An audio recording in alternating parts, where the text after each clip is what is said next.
Assalamualaikum warahmatullahi wabarakatuh. Perkenalkan, nama saya Nadia Riznisha Khairani, NIM 22043122 dari Fakultas Ekonomi jurusan Akuntansi. Saya akan mempresentasikan tentang hukum bisnis dan regulasi. Materi pertama yang akan saya bahas yaitu pengertian hukum bisnis. Hukum bisnis atau business law adalah sebuah kaidah hukum yang mengatur tentang pelaksanaan kegiatan dagang atau keuangan yang dihubungkan dengan produksi atau pertukaran barang atau jasa. Tujuan dan manfaat hukum bisnis adalah tujuannya menjamin berfungsinya keamanan mekanisme pasar secara efisien dan lancar, melindungi berbagai suatu jenis usaha, khususnya jenis usaha kecil menengah. Yang ketiga, membantu memperbaiki sistem keuangan dan perbankan.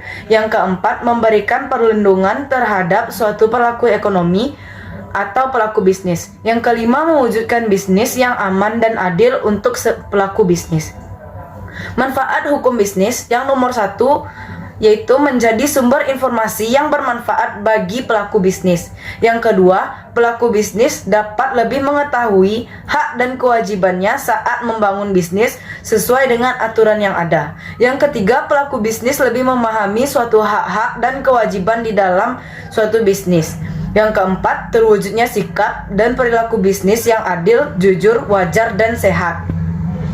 Yang kedua, saya akan menjelaskan tentang hukum dan masyarakat. Hukum dan masyarakat memiliki hubungan timbal balik yang sangat kuat. Di mana ada hukum, di sana ada masyarakat. Hubungan dibuat untuk mengatur masyarakat, untuk mengetahui yang mana baik dan yang mana buruk sesuai dengan norma yang berlaku. Apa saja norma-norma tersebut? Norma yang berlaku, yang pertama terdapat norma agama. Berfungsi sebagai pedoman hidup yang berisi larangan dan anjuran-anjurannya. Yang kedua, terdapat norma kesopanan yang berkaitan dengan perilaku seseorang dalam bermasyarakat. Yang ketiga, norma kesusilaan bersumber dari hati nurani setiap manusia. Dan yang keempat, terdapat norma hukum yang bersumber dari penguasa suatu negara, bersifat mengikat dan dapat dipaksakan. Yang ketiga, saya akan menjelaskan tentang sistem hukum Indonesia.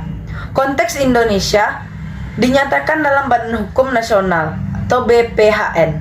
Sistem hukum memiliki unsur yang pertama materi hukum, yang di dalamnya meliputi perencanaan hukum, pembentukan hukum, penelitian hukum, dan pengembangan hukum. Untuk membentuk materi hukum yang baik, kita harus memperhatikan politik hukum yang telah ditetapkan, yang dapat berubah dari waktu ke waktu sesuai dengan kebutuhan. Apa saja itu?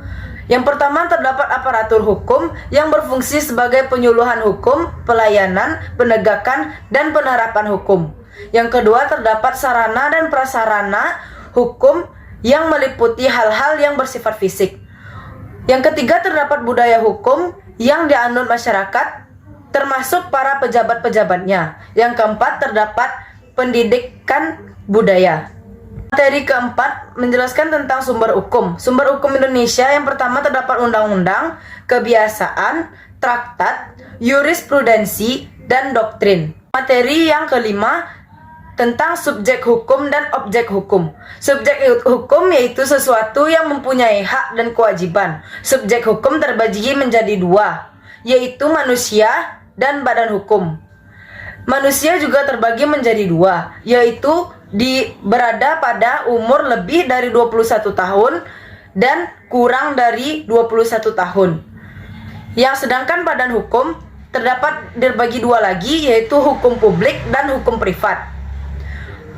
Objek hukum menurut pasal 499 KUH Perdata Hukum adalah benda, yaitu benda bergerak dan tidak bergerak. Benda bergerak itu benda yang dapat bergerak, dan benda tidak bergerak seperti yang tidak bisa bergerak.